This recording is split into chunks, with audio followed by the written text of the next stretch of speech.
Nos encontramos aquí en el estudio de Frecuencia 9 Garré con Mario David Heleno, gerente de la cooperativa. 64 años cumplió la cooperativa y vamos a recorrer un poco esta historia con Mario. ¿Qué tal? ¿Cómo estás? Muy buenas tardes. Buenas tardes, Omar. Muy bien, muy bien. Un placer tenerte nuevamente como tiempo atrás en la radio y poder dialogar de estos temas que son tan importantes para la comunidad y tiene que ver con la historia de nuestros pioneros, ¿no? Algunos de los padres, de los abuelos, de la gente que empezó a hacer que se unió en alguna oportunidad para formar una cooperativa. Y me gustaría que, ya que estamos recordando los 64 años, que si recordás a algunos de los pioneros, aquellos que formaron la primera comisión y si alguna vez te dijeron por qué se formó la cooperativa, cuál era el objetivo, ¿no? En aquella época, para después, seguramente asociados, tener mucha más fuerza y comercializar mejor los productos y un montón de cuestiones que tienen que ver con el agro, ¿no? Mirá, mi admiración, y lo digo siempre, no solamente en los aniversarios, que por supuesto entra la prensa y eso a trabajar y a preguntar, ¿no? Y yo mi gran agradecimiento lo tengo hacia los pioneros, aquellos fundadores, porque tuvieron una visión a tan largo plazo. Y si estamos contando a 64 años, cuando hoy pensamos solamente por el hoy y no pensamos por mañana, claro, sin futuro, yo el agradecimiento se lo tengo, y participar de esta entidad cooperativa que la siento mía, como la sienten todos los empleados que tengo, como los asociados que tenemos, como los directores de la cooperativa, son de aquellos fundadores. Es más, recuerdo en el sentido de leer los estatutos, lo bien programados que estaban esos estatutos, que es el día de hoy, que rigen a la cooperativa de Garré, esos estatutos mismos, ¿no? O sea, fíjense, con medios casi nulos de comunicación, como era medios de teléfonos no existían, de automóviles para trasladarse tampoco, lo hicieron en un caballo o en sulky para juntarse y proponerse entre ellos una solución a sus problemas que tenían en sus explotaciones. Por supuesto que recuerdo algunos y en este momento, por estar en el lugar donde estoy, que es la radio de uno de los fundadores, del papá de uno de los fundadores, don Mauricio Natale, fue uno de los fundadores de la cooperativa de Garré, que también tenía su explotación agropecuaria, y lo digo como primero por estar en el lugar justamente del hijo, ¿no? Que tiene raíces cooperativas de alguna manera, porque claro, eso se hereda, ¿no? Sí. Es así. Es más, hoy continúan muchos de los productores que siguen estando con la cooperativa y trabajando con la cooperativa, porque son hijos o nietos, claro, de aquellos fundadores. Quizás en algún momento eran arrendatarios, después pasaron a ser propietarios. Correcto. Ellos formaron una cooperativa como él, bueno, don Esteban Martínez, Crotter, Fernández, Antúnez. Los Antúnez fueron todos en su muy particular, Benítez. Bueno, hay muchos, y no, Heleno también, mi abuelo también fue fundador de una de las cooperativas. No nos olvidemos que teníamos dos cooperativas agropecuarias en Garré. ¿Dos cooperativas? Dos cooperativas agropecuarias. Fíjense si esto tenía potencial, ¿no? A lo que hoy tenemos, que es tan poco y tan pobre, ¿no? Teníamos dos cooperativas agropecuarias y las dos funcionaban muy bien, las dos con ramos generales, o sea que atendían a la gente, gente que trabajó muchísimo para las cooperativas, como fueron, porque me incluyo, yo he trabajado 47 años, estoy hace 47 años y trabajo para la cooperativa, para los productores, más allá de que sea mi medio de vida, pero también con sinceridad hablo de que uno ha puesto todo para que eso sea así. Pero acá tenemos que contar tipos que trabajaron muchísimo para las cooperativas, y no quiero incurrir en muchos nombres porque es difícil acordarse y recordar, pero un Llarena, ¿no? Que fue gerente y administrador de la otra cooperativa, y con un vínculo entre ellas excepcional. Hoy nos partimos por la mitad, si hay una competencia. Antes ni siquiera existía esa división. Eran dos cooperativas que cada una tenía sus productores y sus ideologías dentro de ella para trabajar el porqué en una o en otra cooperativa, pero las dos subsistían y le dieron vida a este pueblo. Y después que, perdón, debido a mi duda, ¿no? Después, ¿qué sucedió con esa cooperativa? ¿Se unieron en una cooperativa o una de ellas cerró sus puertas? Una de ellas cerró sus puertas porque, bueno, como todo, ¿no? Hay épocas y momentos y décadas que fueron muy difíciles para transitar en el cooperativismo. Nosotros hemos sufrido consecuencias muy severas políticas del momento. Muy severa. Es el día de hoy que todavía hay recelos de las cooperativas. Hay quienes dicen que somos personas que tenemos nuestra filosofía o nuestra idea muy distinta a lo que a lo mejor la tienen otros políticamente. Todo lo contrario, en las cooperativas agropecuarias, en las cooperativas de servicios, existen todas las ideologías y todas convergen en la misma cosa, que es producir algún hecho como para que todos estén solucionando sus problemas personales también. ¿Por qué? Porque cada uno forma una cooperativa para que te den servicios de agua, de energía eléctrica, de gas o lo que fuere, o en este caso agropecuario. En ese momento, cuando fundan la cooperativa, primero fíjense la diferencia a hoy, ¿no? Los pequeños productores de aquel momento, por eso yo no me canso de hablar de ellos, y realmente ojalá tuviera la lista, no la tengo, de los productores como para nombrarlos, porque realmente fueron muy inteligentes. Primero fundaron lo que era el gremialismo agropecuario, porque ellos sabían y se habían enterado no sé cuánto, al tiempo, por supuesto, que como fue el grito de Alcorta en su momento y la rebelión agropecuaria, ellos querían hacer lo mismo, pero tenían que unirse como entidad gremial. Nuestra entidad gremial tiene 2 años más que la cooperativa. O sea, primero se formaron gremialmente. ¿Para qué? Para que tener el apoyo a nivel nacional de todos los estamentos del Estado por la fuerza que tenía en ese momento la Federación Agraria Argentina, que era expresamente construida y constituida para los pequeños y medianos productores. Ahí no eran otros productores más que ellos, los genuinos productores de la Federación Agraria Argentina. Ellos se constituyeron. Entonces, cuando vieron y estaban ya con sus trabajos hechos, fueron por más. Cuando hoy no los podemos juntar para que paguen una cuota afiliado a una entidad gremial, en ese momento lo hicieron y vieron con total capacidad que tenían que unirse y hacer algo más desde esa entidad. Estaban logrando el compromiso del Estado Nacional a través de los consejos agropecuarios, de conseguir explotaciones que estaban hasta ese momento usurpadas, porque eran usurpadas en muchos casos, por los terratenientes, donde ellos trabajaban para ellos y las cosechas no las veían, y trabajaban aquellos inmigrantes que vinieron de otros países a trabajar las tierras y los usaban y tenían que esconder las cosechas y querían darle de comer a la familia. Entonces ellos fueron por más, porque dijeron, bueno, ahora hemos logrado establecernos en nuestra tierra, la estamos arrendando, porque en todos los casos fue arrendamiento, pero con contrato genuino, que otra de las cosas que se está peleando actualmente, después de 115 años, se está peleando todavía por tener arrendamientos que a la gente le sirva, a aquel productor que realmente trabaja la tierra. Cuando en aquel momento lograron ese acuerdo entre todos y con una comunión entre sí y familias que participaban, porque en nuestra Federación Agraria, en nuestros primeros momentos, había hasta mujeres. Hoy hablamos, dice, tienen que integrar las mujeres. En ese momento ya se integraba la mujer, no estaba solamente para lavar los platos. Fíjense qué cosa, ¿no? Y lo que estuvimos viendo todo ese tiempo, o que se analiza a través del tiempo, es que a los 2 años dijeron, vamos por más y porque tenemos que tener el sustento familiar, que era tener dónde ir a comprar la ropa, sus alimentos, el calzado, las herramientas,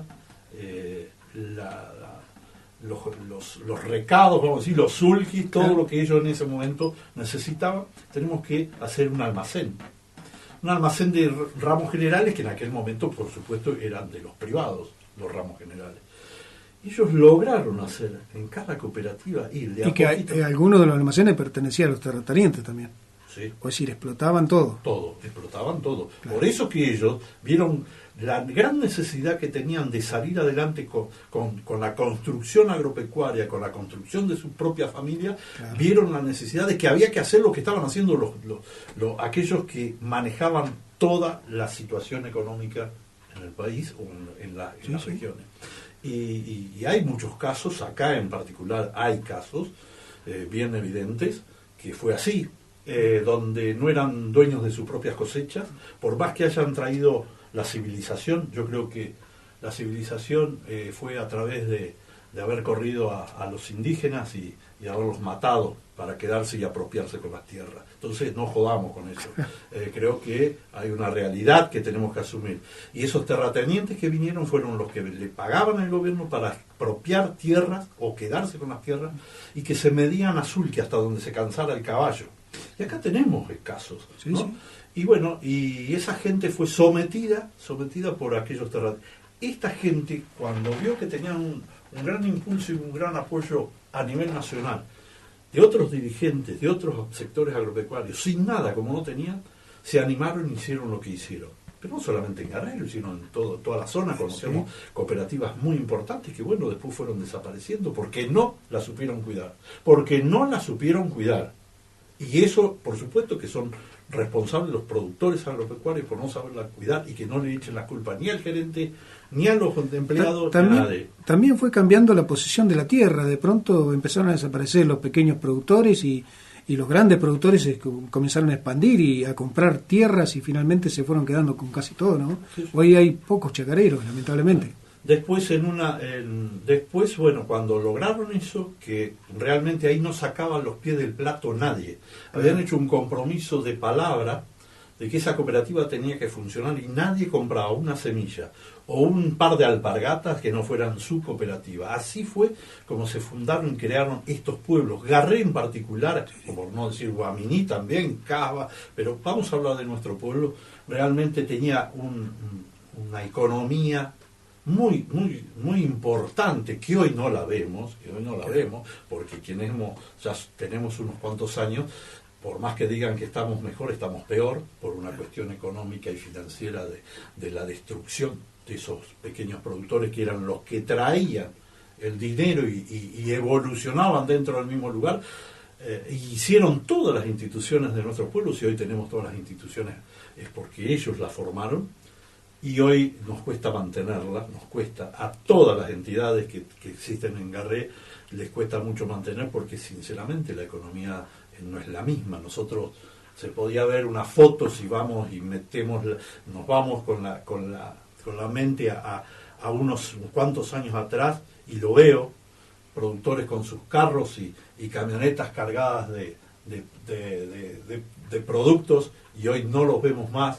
Hemos perdido en esta comunidad, y como en otras, las principales cosas que se tenían, como ferreterías, como combustibles, como muchísimas cosas. Entonces, o nos damos cuenta o seguimos perdiendo, que los que hacían la economía de nuestros pueblos era la base fundamental de acá y de todos los pueblos de la región, que somos agropecuarios, los pequeños y medianos productores, porque el gran productor tiene sus administraciones en otro lugar, y donde no dependían del pueblo.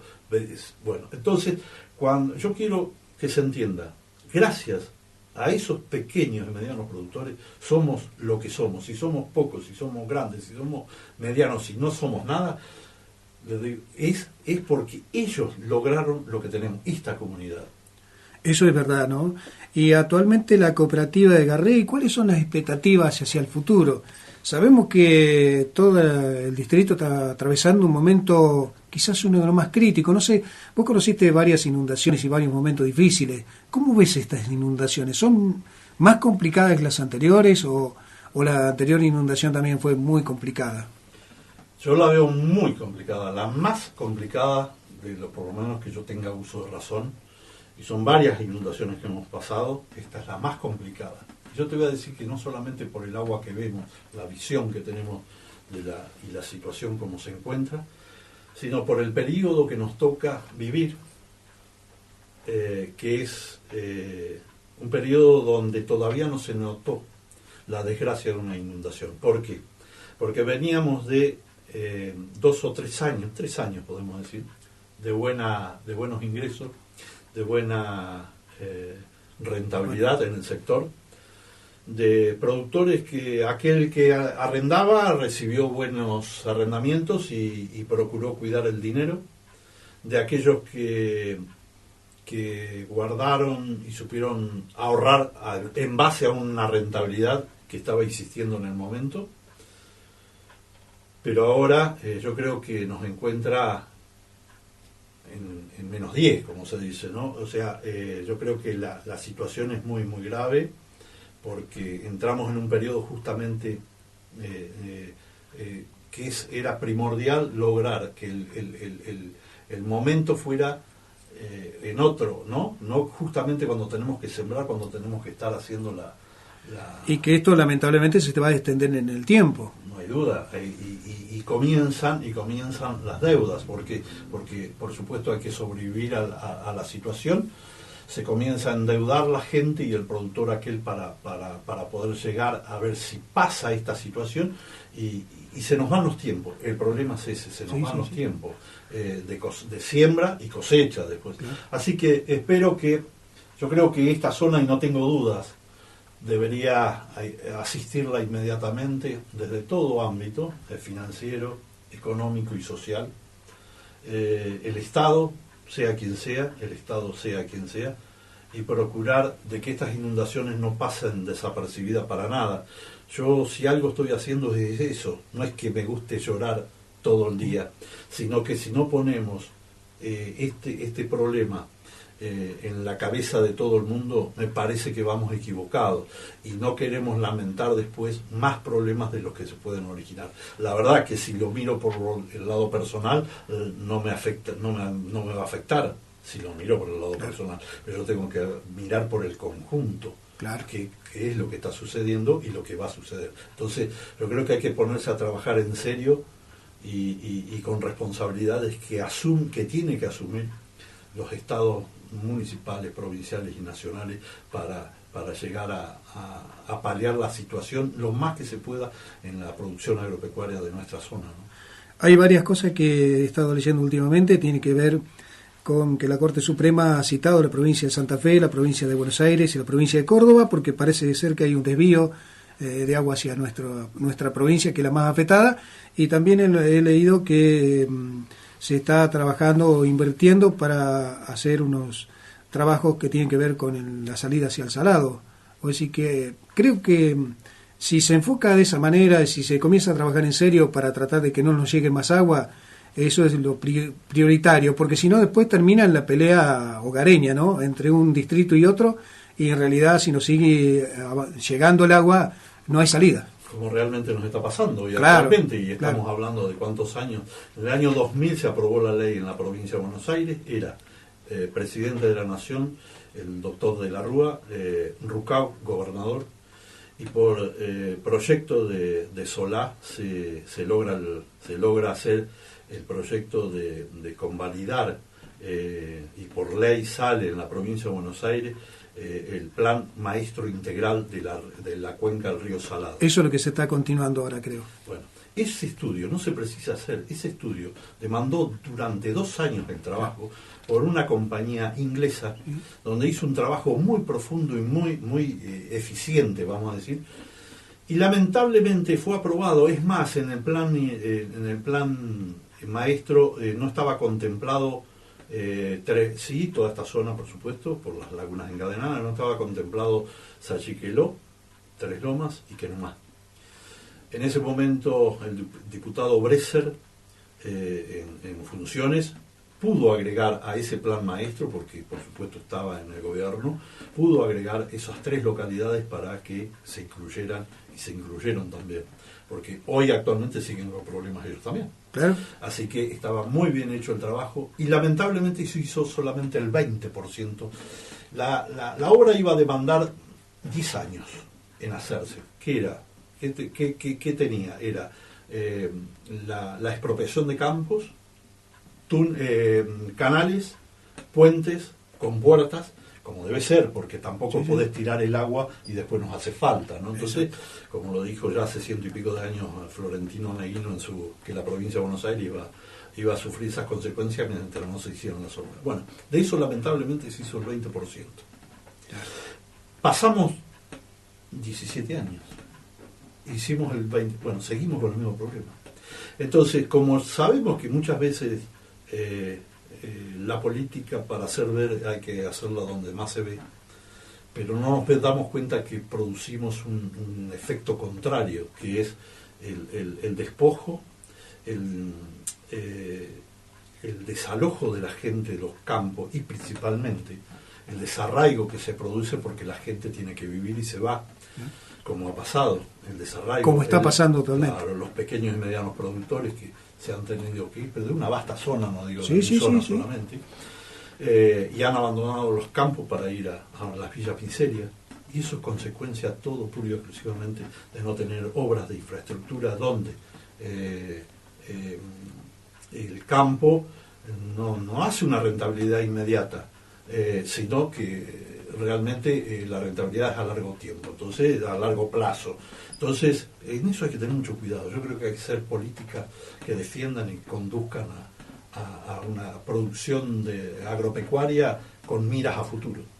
Bueno, Mario, te agradezco profundamente el hecho que hayas estado aquí en los estudios comentándonos sobre este 64 aniversario y por supuesto le deseamos una larga vida a la cooperativa y también a ti como gerente de la cooperativa.